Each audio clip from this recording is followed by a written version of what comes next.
Welcome to the Skill Link Podcast, where we chat with content creators, competitive players, and all voices in between who make the Pokemon community incredible. Today's guest is an ADV 1v1 pioneer. He's looking to get a world record at Emerald Battle Factory. The Thug is in. LRXC. How's it going, Bo? Dude, what is up, man? So this is a quick story about that intro, the Thug is in, right? So one time I was working at my job 2 years ago, and my general manager comes up to me and says, "The Thug is in." At 5 in the morning. He said he found my YouTube channel somehow, and it just blew my mind. I was very small. It blew my mind that someone that big said "The Thug is in" to me in real life, and I was just like, wow, that's such a stupid intro, but like, it's so funny. That's so funny. It is, it is now my mantra. I love it so much, bro. Yeah. Well, yes, I'm glad to be here. That's amazing. Yeah, man. No, thanks for having us. Thanks for coming on with us. We have been wanting to chat with you for a little bit. I was telling, I guess, Logan over here on the Skill Link side of things that, I came across you earlier this summer. I think you're like around 1,000 subs or something at the time. But like I came across you because, no, honestly, like seriously, like, and it was it's from Jimothy Gaming, because he also does a lot of the same stuff, and he had like a side channel, and I was just watching more of his videos, and I was like, wait, that's not his voice. And then in the sub, it linked your channel. I'm like, oh, cool, someone else is doing this too. And then from there, I'm like, dude, yeah, this guy's awesome. So we wanted to definitely, have you be one of the first people we talked to. So, yeah, man, good stuff. Yeah, what an opportunity that was to do the, I've known Jim Cool before he got big, before he blew up, and before he transferred to the Gen 9 dark side. But he was like, hey, do you want to do narrations? And I was like, yeah, not really thinking much about it. Then all of a sudden, people are just eating up my narrations, and I'm just like, whoa, what in the world? And then what happened is everybody then started clicking on my channel, and of course when you view a channel, you're just going to look at the most recent video. So that Battle Factory video that's over 140k views right now, for about a week and a half to 2 weeks, it was only at 2k views. It didn't hit that algorithm right away, and then people started clicking on it. It got up to, I bet, 6k, 7k, and then that was just enough for it to hit the algorithm and just go way up. And that's so insane, me doing those narrations is what set me up for this, which is just unbelievable.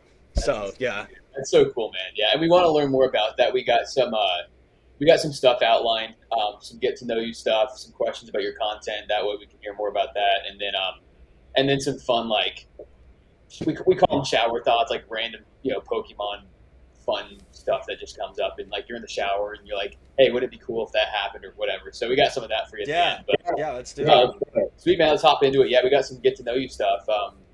Logan, take us away. Yeah, man. So to begin with, we've kind of been stalking you for the last, week and a half, trying to get information on you and things like that, just to, get good questions, kind of get to know you a little bit more, and kind of help the community know you a little bit more as well. So our first one, in one of your streams, you mentioned that It Takes Two is one of your favorite games. I just kind of want to know a little bit more about that. Like, what is it about that you liked about it? I think you mentioned that you played it with your girlfriend. Kind of what was that experience? What about it? Just because it is different than Pokemon and things like that. So I was just curious. So the story is I was, me and my girlfriend, we were starting dating. We got COVID at the same time. All right. Oh. And so then we were locked in, right? And then I was like, well, what are we gonna do? And I was like, wait, what if we played that one game, It Takes Two? So we had this hyper surreal experience where we played It Takes Two for 8 hours, like 2 to 3 days in a row. So our brains were It Takes Two, and it just made us dive in to the characters like even more. Like, where, like, she was May. She was not Lily. She was May, which is the name of, like, that character. In my brain, that's who she was. And I think just the story of the game was awesome. The gameplay was awesome. But what really blew my mind was I've never seen a game use the split screen function so geniusly. Instead of split screen, being an annoying mandatory thing that you have to do when you play Minecraft at your cousin's house. Instead, it's like, wait a second, split screen makes this game so good. Like, it was awesome, and it just blew my mind, and it was Game of the Year for a reason, and that's all I gotta say. Yeah. I love it. That's awesome. Is there any other games that you like or that you think, like, you always recommend to somebody? Man, dude, like, people ask me this, like, when I tell them that I do Pokemon, like, which I tell a lot of people in real life that I play Pokemon, and they're like, do you play any other games? And I was like, no, I kind of don't, dude. Like, and like, I'm really just a Showdown kid, and like, apart, like, I remember, like, I went to my friend's house, right? He was playing God of War, like, an insanely graphical game. Yeah. And my brain was just blown because I'm used to looking at, like, 2D pixel Pokemon, and then all of a sudden there's this giant worm monster that comes out. It's like, and I'm just like, and I was just like, am I restricting myself by playing? I had this big I was like, am I limiting myself by playing Pokemon? But no, I love it. But yeah, I don't know. Any game recommendations? I mean, It Takes Two, 100%, like, by far. Yeah. But any other ones, like Cuphead? Oh God, Cuphead was amazing. Yeah. Oh yeah. Oh my God. If you haven't played Cuphead yet, what are you doing? Play Cuphead and play it with someone else. It's more fun with someone else. But isn't that most games? But either way. Right. I feel like Cuphead is like that cartoon that we all grew up watching, and then, like, it just keeps getting more seasons and seasons and seasons, and it never gets old. It's awesome. I love it. It's a great game. So good, man. I wanted to ask you. So LRXC, that is. It's Little Runner Cross Country, is that right? Yeah, so when I started playing Showdown in 2015, when I was just about to be a sophomore in high school, and my brother was playing random battles. I was like, yo, what's that? So I got on, and my name, I was like, well, what do I want my name to be? And I was like, well, I was small. I was like 5'2" at the time. Nice. I was small, I was a huge runner, and then I was like, oh, if I put XC at the end, that means cross country would be kind of cool. So then I was little runner XC.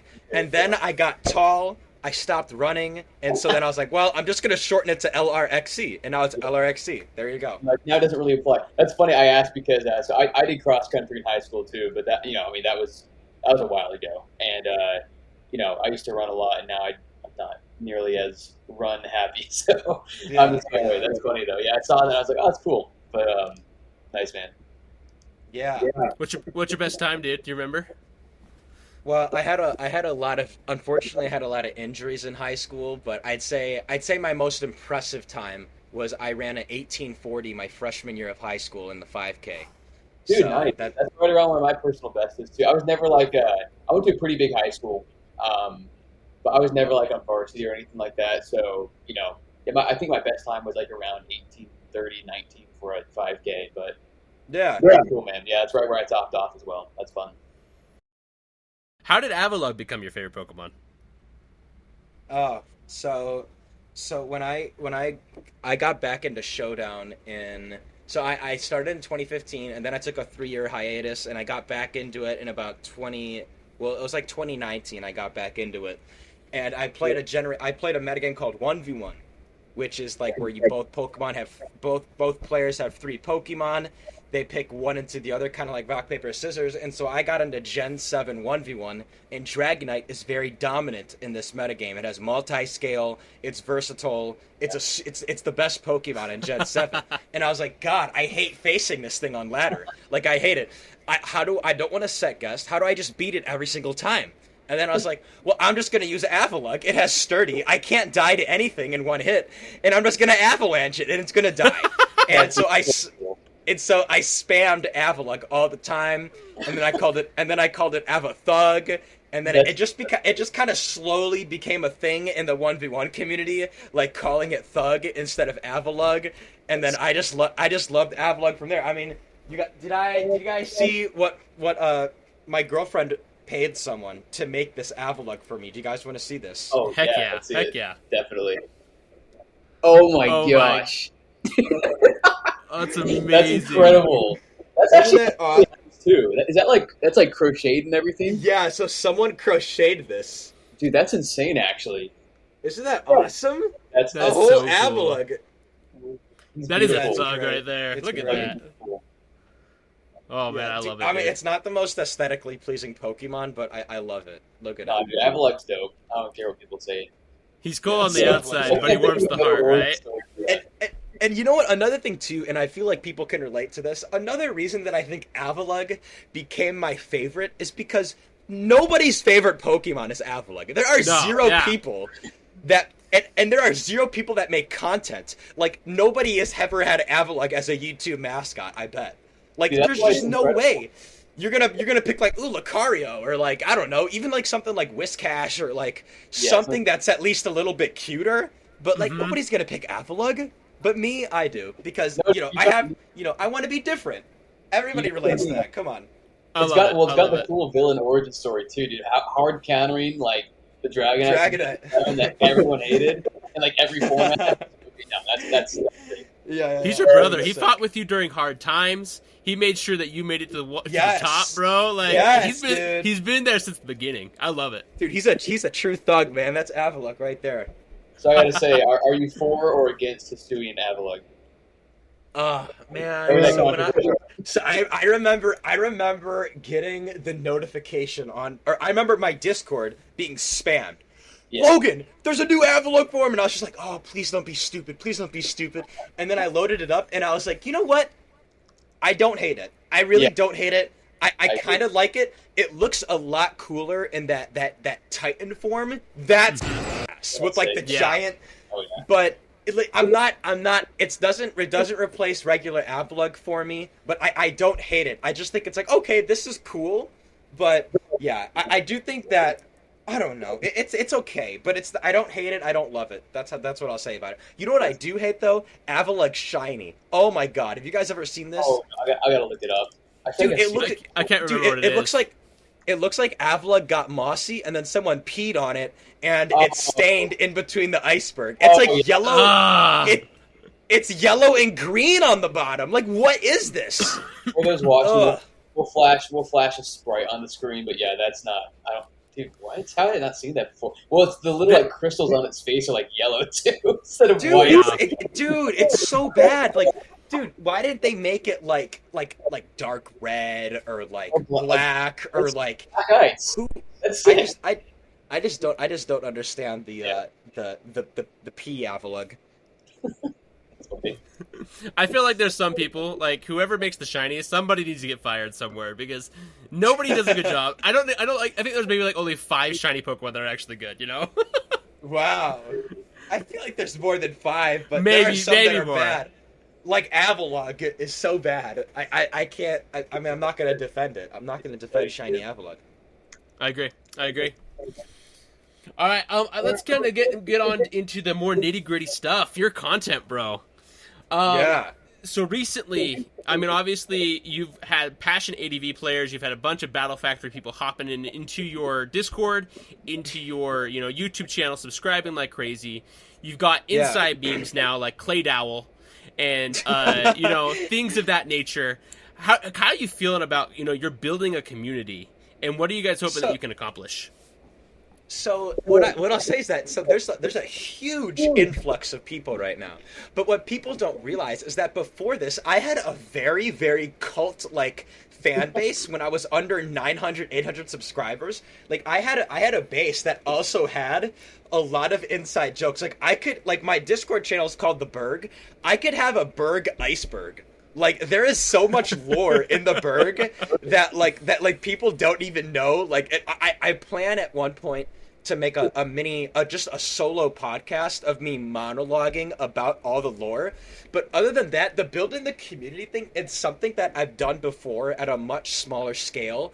But now it's kind of like, it's interesting. I mean, like, just things like Clay Dowell, like, that's so funny to me. Like, that my girlfriend was like, Logan, you should really use Clay Dowell over Medicham. And I was like, you don't know what you're talking about. Like, I'm going to use Medicham. And then Medicham was so bad. And she was like, see, I told you. And I was like, you don't, like, it was just so funny. And then, she's like, it looks like an owl. And then everybody was like, Clay Dowell. And now, there's a Clay Dowell owl emote. Or, like, the Shuckle that beat round 9. What in the world? That was so nuts. and it was, unbuckle the Shuckle. That's so great. And like, it's just so funny. And then this dude made an emote of Shuckle unbuckling with like sunglasses on. That was great. But yeah, dude, I feel like building community is something that I feel like I naturally do. And it's exciting that there's all these people that are joining my Discord. It's so funny you say Battle Factory people. Bro, there was like 5 Battle Factory people before I started making videos. Nobody was doing this. You have the world record holder, Wildcat Formation. They're awesome. They helped me a lot, and they are super, like, they are the best world record holder because they don't hide tactics. They talk about all of their tactics. And what's so great is that when you're playing, so like if you stream in the facilities Discord, they will join, but they won't tell you what to do. They're not gonna. They just give insight, and then you have some other people that like the very, very small Battlefront tier community. But now there's all these new Battle Factory players, and it's just awesome, and it's exciting stuff. I mean, like I'm trying to go for it on YouTube, and that's the most exciting thing ever. So absolutely, yeah, that's way cool. Well, I want to give some of the listeners maybe a background on who might not know what this is. Tell us more about like ADV. Like, why is it important? What's the impact? Like a brief history on that. Yeah. So ADV for those is the abbreviation for the Generation 3 of Pokemon. So that is the Hoenn region. That includes Pokemon Emerald, Ruby, Sapphire, and then I guess like Leaf Green, Fire Red, stuff like that. Yeah. And ADV. Right? Yeah. ADV is short for Game Boy Advance. Why we don't use RSE, I don't know, but we just use ADV because we're cool like that. And it's probably, I would argue, it's the most tight knit and also popular old generation community from gens 1 to 5. I feel like that's pretty evident in the competitive scene. We have the biggest money tournaments by far of any old generation. It's not even close. ADV is just sick. I mean, I don't even like. What else do you want me to say about ADV? I think it's pretty sick. I mean, like, just like you talk about like what I have done, or like. I have another question for you on that, Logan. Do you have a question for him on kind of follow up on that? Yeah, for sure. So, like, how did you get started, and what made you want to go for the world record in the Battle Factory? Because I mean, so like you got started in ADV, and then you started doing Battle Factory stuff. And so, how did you get started in this sphere of ADV? Yeah, well, so Pokemon Emerald was, of course, the game that I played so much as a kid. That was my main Pokemon game. And then I dropped Pokemon. I came back, and I was a current Gen 1v1 player. And then I got into the older generations of 1v1. And then I realized, whoa, Generation 3 of 1v1 is, like, totally unexplored. And, like, what is it like? And so I started innovating. I started making all these sets. I started making it popular. And that's where I built my initial fan base, is people from the ADV competitive sphere and the 1v1 sphere coming together and being interested in this metagame. And it was called the ADV 1v1 cult. Like, it was a very, not a lot of people, but the people that were into it were very into it. And so I thought that was exciting. And then I started then getting into ADVOU and all the different ADV stuff, right? And that became my thing. And then, this is a future thing, but I was going to make content on Pokemon contests, which I will still be doing at some point, because, spoiler alert, I feel like I've solved contests. Either way, right? Oh, really? Yeah, so then on Twitch, right, when I was streaming on Twitch, I was just playing through the game to get to contest stuff. And then, like, the ROM name is literally called Contest Emerald. Like, that is the name right now. And so then I was playing through the game, and then on one of my last streams, it was like, I finished with like an hour left, and I was like, well, what am I going to do? I'll go to the Battle Frontier, I guess. And then I just kind of walked into the Battle Factory, literally walked into the Battle Factory, started playing it, and I was like, whoa, wait, this is interesting. And then my rabbit hole brain just started looking at everything, and I was just like, oh my gosh, I want to see how far I can get. Let's go for the gold symbol. And then the rest is history, and I just got addicted to playing Battle Factory. I thought it was so sick. I thought it was such a hidden gem, and I feel like what makes this feel so good is I feel like I have I have done my part in showing everybody that the Battle Factory is the biggest hidden gem in Pokemon. It is so sick. Yeah. Mm-hmm. It's so cool. It is so, and nobody knew about it. It is so sick. It has so much depth, and then I was just like, this is so exciting. I've got to make content on this, and I wasn't even gonna make a lot of content on it. But now that video blew up, I'm like, oh, let's do this. Yeah. And here we are. Well, you got your big streams, you're making guides and everything, and it's just like, from something that seems like so random and so niche. I mean, it really is crazy how like in depth the fact. I mean, just from like the dialogue that the guy gives you before each battle. I mean, you're just like, oh, he's just saying random stuff. It's like, okay, cool. Like this guy's style is whatever. Like, no, that's gonna affect who you're fighting next. It's like, okay, and then the IVs go around. So it's insane, dude. So I want to ask you some more about like some of your recent stuff. One of your recent runs. So it's I can't remember what the name of it is, but so you have a Starmie come up, and you think you know what Starmie it's going to be, and you're like pretty convinced, and you make a case for it. And I'm watching. I'm like, sounds good, man. You got it. That's obviously that Starmie. It's not that Starmie at all, and you're like, it's after you pick it. It was pretty funny, obviously. And, that was the worst thing ever, man. I mean, like I was on round 16, man. Yeah. This is like I am so close to the world record, and I see the Starmie, I see the damage calcs, and I'm like, oh, it has to be one of these 3 Starmies because this, and this, and I just forgot that when you're at full health, Shell Belt doesn't reveal itself because you're not healing any damage when you're at full health. And so I excitedly pull up Starmie, I see the item Shell Belt, and I'm just like, oh no. But Starmie won pulled through for me. It did. And it almost pulled through for me on this recent run. It almost did, but then that stupid Umbreon came up, so. Dude. So I want to ask in conjunction with that, because also later on 16 as well, you have the God Registeel, and you're stacking up. It felt like half the double teams weren't even like working, so which is funny. But so in like high stakes situations like that, how do you handle like maybe miscalculations on your end or RNG on the AI side, and how do you tackle that head on? Yeah, so man, I feel like Battle Factory has taught me more than anything else that like when you getting high streaks on Battle Factory is undeniably you have to get lucky. You can be ABR, you can be McMegan, you could be some of the best Pokemon players, the Gen 3 Pokemon players of all time. It doesn't matter. You have to get somewhat lucky. Yeah. And it's in those moments where like after I make a miscalculation or something is not going right, I can't go back. I can't control it. I just got to move on, and I just got to focus on the present. I can't let it get to me. Like, afterwards, I can let it get to me. But in the moment, I can't let it get to me. And that's the main thing. I was just like, okay, you know what? It's not going to do anything to kind of maul and complain about the past. I just got to focus on the present, and what can I do about it now? And and it's in those moments where like I can kind of pull through with like that Registeel. Like that Registeel beating the last Pokemon, like that was sick. I felt so good. I was like, I feel like I played it right. And yeah. That's the cool thing about it is that, you're still able to make it out of that round, and it's fun to, I was going to say it's fun to hear you talk out like your rationale when you're deciding what to do for each turn and who to select and who to switch out, pros and cons of each choice. So Logan and I just recently did a ton of that. So we did a Soul Link of Renegade Platinum. I don't know if you have you heard of Renegade Platinum?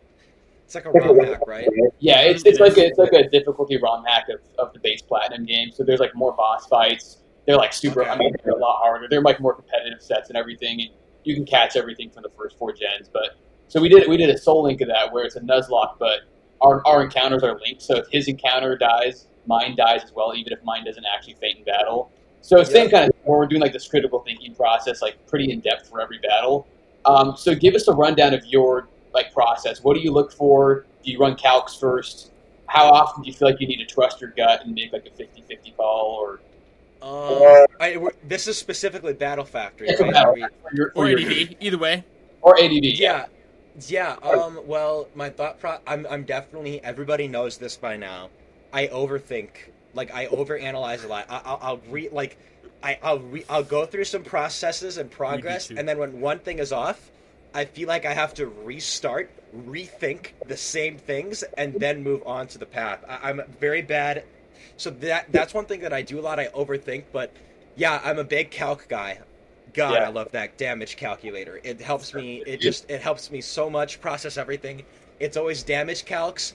It's always looking at the speed stat. Am I faster? I know that's simple, but now, because admittedly I had a big misplay that lost me that 113 streak that nobody got to see, but I made a big speed miscalculation that lost me the run, just because I assumed that Starmie won. Starmie won actually came back. You guys, nobody has seen this yet, but Starmie 1 came back and I lost because of a speed miscalculation. But yeah, it's always like, I feel like a big mistake people make in Battle Factory specifically is that they'll try to draft their team or swap their team to be the most optimal overall team, as opposed to picking a Pokemon for the moment when you, like, for example, you see the opponent, like I had a situation where the opponent was like a steel type specialty, and I had my Starmie 1, I had Porygon 1, and then I had a Metagross. And my Starmie and my Porygon couldn't hit the steel types. They had no moves that hit them even regularly effectively. My Metagross had Earthquake, and like obviously I would love to have a Porygon 2 with Recover. This is a great Pokemon. But I was like, I have to swap this for the garbage Meganium with Earthquake because it hits steel types. Like I have to go. This is what I have to do. And it might seem bad, but like that's a play that I had to make. And what's funny is it didn't even end up working out because my opponent had the two worst steel types for Meganium, Scizor and Skarmory. My Meganium was pointless and useless, but I was still happy with the play that I made because if I ran into like an Aggron, a Registeel, a Steelix, my Meganium was infinitely better. And so those are some weird Battle Factory decisions that I'd say I make. And then other than that, it's trying to prepare for the future, but only with what you can control. That's awesome. I like that a lot. With what you can control, keep it into perspective of the here and now, and then take a step at a time. You can prepare, but take up each step of your preparation. I love that. Yeah.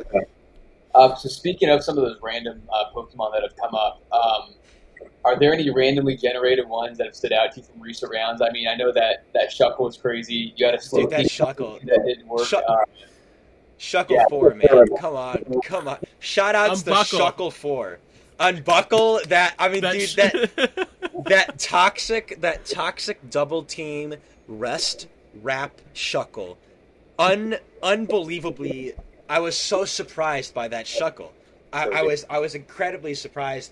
One person that also got over 100 wins, Actaeon, they're like I'd say they're like a top 3 battle. I mean, I'd like to say I'm top 3, but either way, they're probably up there in the top 3 best Battle Factory players. And they had a run that actually got over 100, and they were also surprised. They were also surprised by that Shuckle 4 set, and now I experienced it. That Shuckle 4 was immense. Another one, I'd say the most surprising Pokemon that I've had put in work is in my first run over 100 wins, there was Jinx 2. Jinx 2 is a Protect, Mean Look, Perish Song, Lovely Kiss set. It has 0 attacking moves. And so that Jinx is really scary because it's a mon that if you have it as a last Pokemon, you automatically lose the game because you cannot beat the other Pokemon without using Perish Song. But I used it in the lead slot, and it ended up working really well because I could click Protect, which gives me instant information on the opponent's first set. And often I found that I had enough bulk, surprisingly, with max HP and max defense, to Perish Song, Mean Look, Lovely Kiss certain threats. And I needed something that could eat at least 1 or 2 special hits, because I believe in the back I had like a Slaking, a Band Slaking, and then something else. But that Jinx ended up putting in work for 5 sets. I swapped it when there was a Snorlax that came up, and I was like, all right, this is my special wall. Yeah. But Jinx, that my Perish Song Jinx put in work. Like, there was this one interaction where I was facing a lead Claydol, and I clicked Protect. Claydowel, my bad. Good. Yeah. So I was facing a Claydowel, and I clicked protect. I clicked protect as I clicked earthquake, and I was like, shoot. And then I clicked pair song. It clicked earthquake again, did huge damage. And then I clicked protect again, and it clicked explosion just randomly, and it was so funny. And I was just like, yes. Yeah. So just like random stuff, because the AI at all points will click explosion about 10% of the time, and it can do it even if it sees a kill move. It will just click explosion for fun. But yeah, it's pretty cool. So Jinx 2. Yeah. Jinx 2. Remember Jinx 2, y'all. Yes. One of the things that I have a question about for you is you one of your constant phrases that I hear you say, kind of when you're doing Battle Factory and things like that, is that the AI does not cheat. Now, I personally it does not cheat. I love it. I love that you say that, because I in my soul, I know you're right, but I know it's so hard to like believe. So kind of go into that more. Tell us more about what that is, because it's sometimes the RNG and like just the chances are incredible. So kind of go into that a little bit more. Yeah, it's so weird. I feel like people said it as a joke at first, but then I feel like everybody has kind of just like passively in their brain thought to themselves like, oh yeah, the AI in the Battlefront. I don't know why this is like some like lore or like some sort of rumor that people think the AI cheats, but the AI does not cheat. Like the code in the game, it doesn't make a decision after you make a decision. It makes a decision at the same time that you make a decision. Unlike from what I've heard in Gen 1, where I believe in Gen 1, the AI makes a decision after that. That is cheating. In Gen 3, it does not do that. So the AI isn't just like, the AI doesn't have like a 10% chance to ignore evasion, or it doesn't do that. So there's no cheating. The AI just doesn't cheat. That's all I gotta say. It's in the code. Look at it. I mean, it's in the code. I love that. Just that mic drop. We're done. Right there. Yeah, I love it. But actually, I will say one more thing, and I feel like this is why some people think that the AI is cheating, is because nobody remembers all the times that they get slightly lucky. Nobody remembers the 50 times that you get lucky. You only remember the time that Quick Claw Donphan hits you with Fissure when your Swampert is at +2 speed after a Scizor agility pass to your Swamp. Not that I've dealt with this. Not that I've dealt with a Scizor clicking agility, baton passing to a Surf, Earthquake, Ice Beam Swampert, and then a Donphan comes in and Quick Claw Fissures me, and it was Nolan's Donphan. That didn't happen to me. I know that's very specific, but yes. No. Could it be? That's so funny. Yeah, no, it really is negative confirmation bias. I mean, whenever something bad happens to you, it's easy to just, be like, there you go, example one. But when everything's going as planned, all systems go, you don't even think twice about it. So, yeah. Yeah, so I want to say, we've noticed your channel, obviously we mentioned this earlier, it's grown a lot over the last, I would say couple months, but last month, really, more than anything. Dude, the last 2 weeks? Yeah. Not even a month. I have to tell you, really quick, so that first stream, when you blew up, you were I think you were at 1,000 followers, mid-September or something like that. That first stream, I jumped in your Discord right before that first stream. I had to mute it that night because it just kept going off. I couldn't sleep. I was like, this is insane! Yeah, dude, that first stream was dude, that was so surreal, because I literally was like, all right, well, let's just try streaming on YouTube. Because I've been streaming on Twitch for 1.5 years with my very small fan base that I had 15 to 20 viewers on average on Twitch, which isn't bad for Twitch. Honestly, that really isn't bad. And then I hop on YouTube, and it's just 400 viewers right away, and I was just like, what? I was just I was actually just well, see ya, Twitch. Goodbye. I'm never going back to you again, Twitch. Never. Yeah. That's so funny how that works. I don't know if how YouTube's algorithm is, dude. They do things so differently and so weird, but basically what I wanted to say is that, it's all well deserved. I mean, your content backs up what your recent explosion is. You watch it, it's a clear passion, man. You care about it. You're very knowledgeable. You're fun to watch. You're funny. You're charismatic. I mean, what did you do that you feel most contributed to you hitting some of these recent goals? And then what do you see for you over the next 6 months? Are you looking at different facilities? Are you looking at world record, personal best? So tell us about how you got here and then what you're looking for in the next little bit.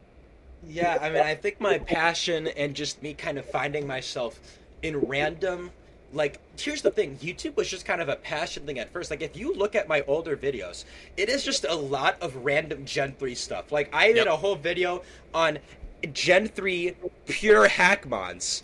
I made a video on ADV 1v1 camo mods, which that is a mod that your first 2 move slots, that's your type now.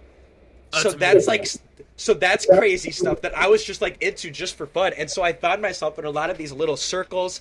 And so I slowly gained like little bits of subscribers from all of that.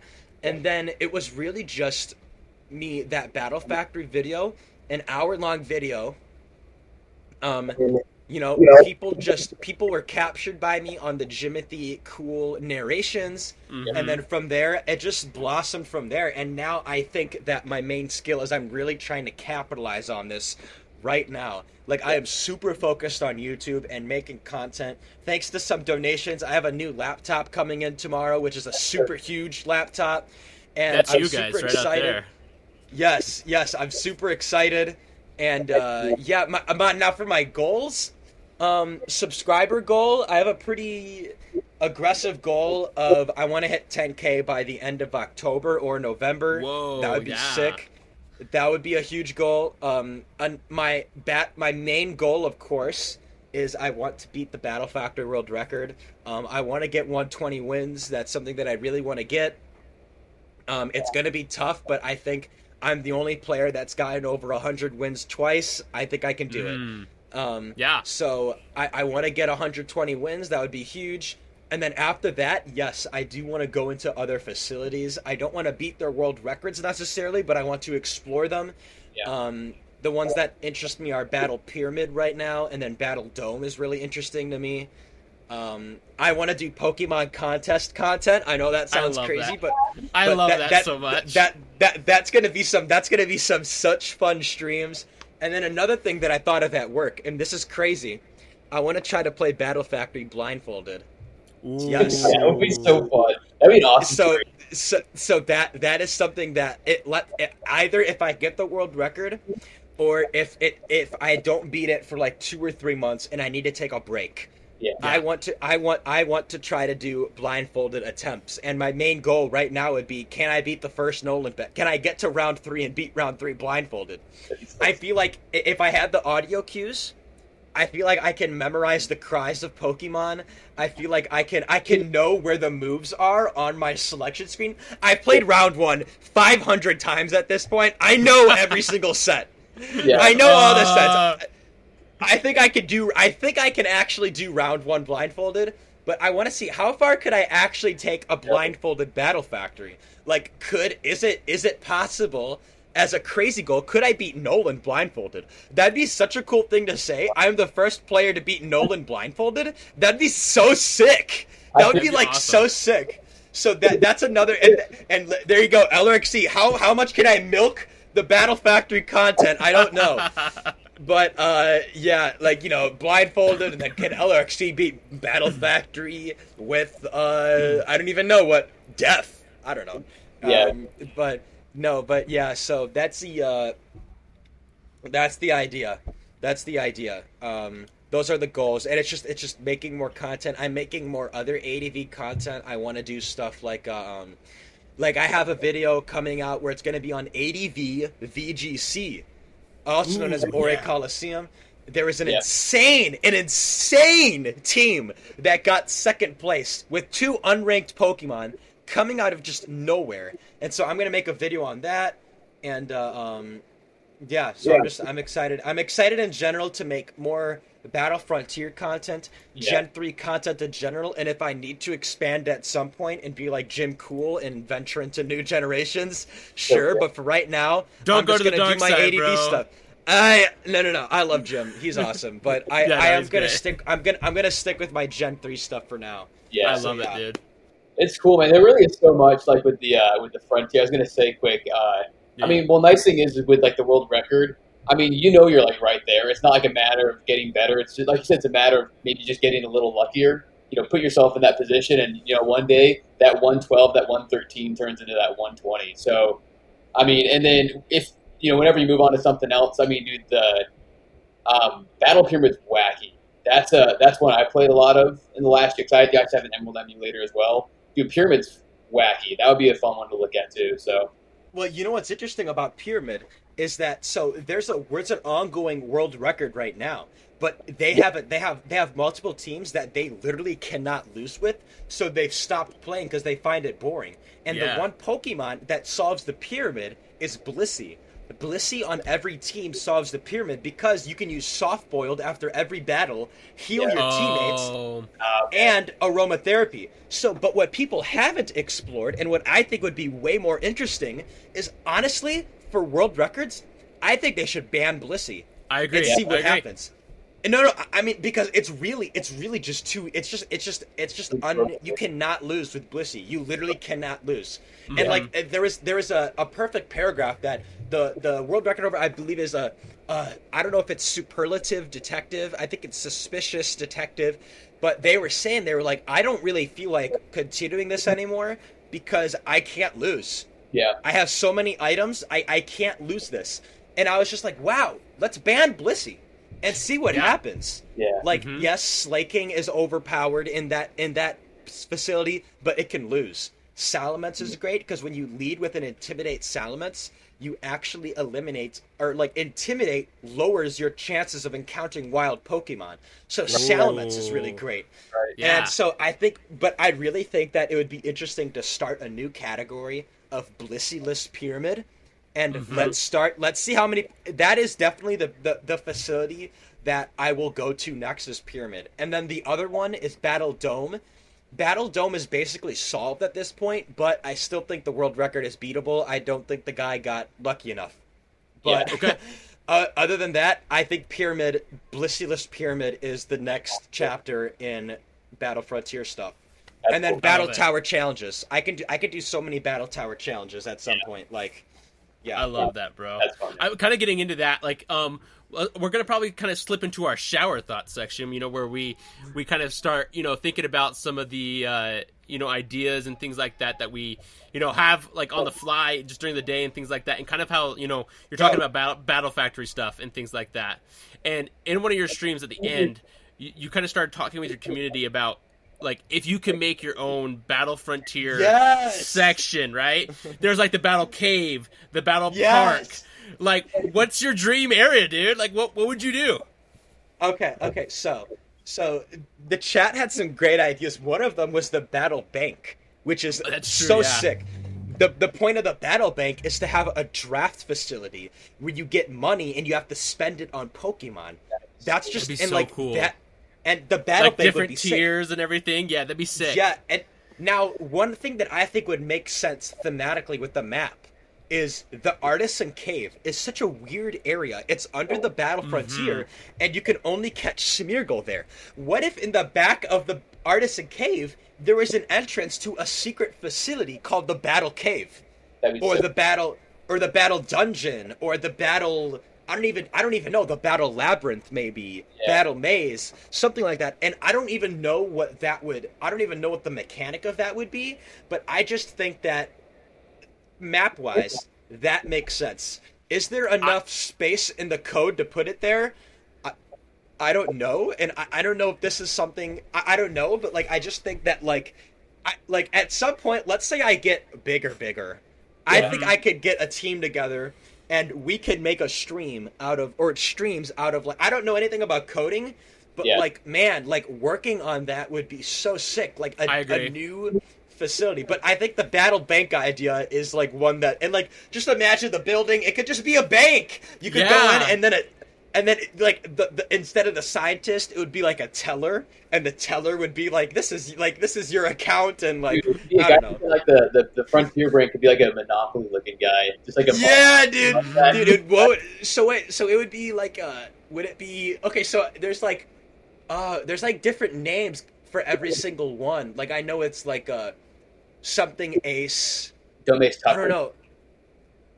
I think it's Frontier Brain Noland, and then it's like, Palace Mage something.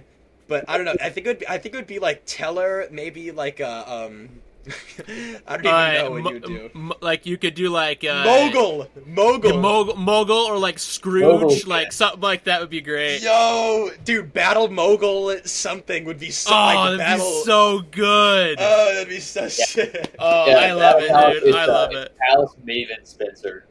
Dude, Maven. Yeah, there's some fun ones. What is a Maven? Dude, what is a Maven, man? Yeah, Battle Maven. That's so funny. Yeah.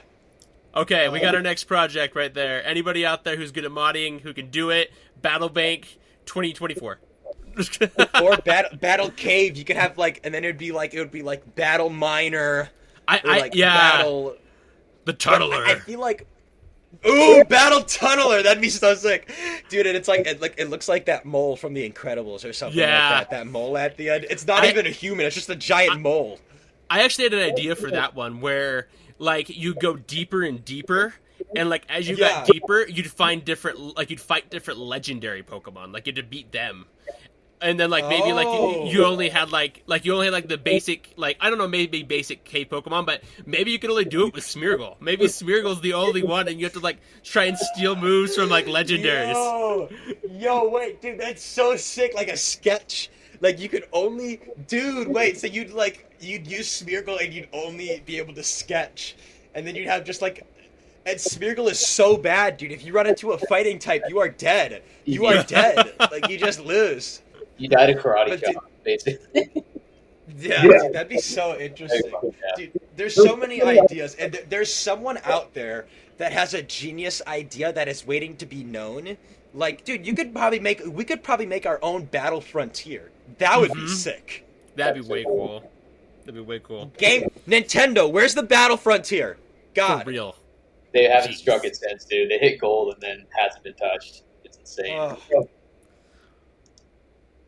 All right, man. Well, I mean, overall, like, you are credible. I just want to keep saying, that we think that you, I mean, this is part of the reason why we wanted to reach out to you right at the beginning of, as kind of we're starting this, because we think that you are just, you're hit gold with content of, like, kind of that hidden gem. You're giving it all you got, and you make sure that the community knows that they can be a part of it as well. I just want to say, kind of as we keep going, we wish you the best of luck. We're excited to follow your journey. We'd love to have you on again if you ever want to, maybe once you get the world record or anything like that. But, in the future, in the next couple of weeks, tell the people where they can contact you or where they can find you, where, what other things you have kind of in the pipeline. And, give them, some LRXC wisdom.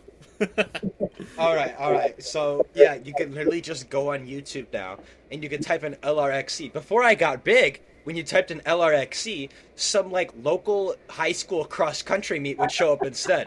But now, thankfully, now that I'm big enough, when you type in LRXC on YouTube, I should pop up. My Discord is in my channel description. Click on that. You can follow me on Twitch if you want, but I don't do that anymore, so don't click on that. Instead, I'm gonna follow you there. Subscribe to me. Instead, you should just subscribe to me on YouTube and just watch out for content. Yeah, words of wisdom. Dang. What's funny is my manager at work said something to me the other day that kind of stuck with me. He was like, "You only live one life," and I was like, "Dang." So I should spend some of it doing what I want to do, and that's trying to make YouTube content. I'm 23. I don't have kids. It's not like if this fails, like I'm screwed. Just go. If you really love something and you think that there's a chance that it can work out, go for it for a little bit. It's never going to be time wasted if you're passionate about it, if you're having fun. You only have one life to live. So make sure that it's something that when you look back on, you're satisfied. That's all I got to say. I love that, man. I love it, bro. I love it. All right. And with that, honestly, it's been incredible. Thank you again, my friend.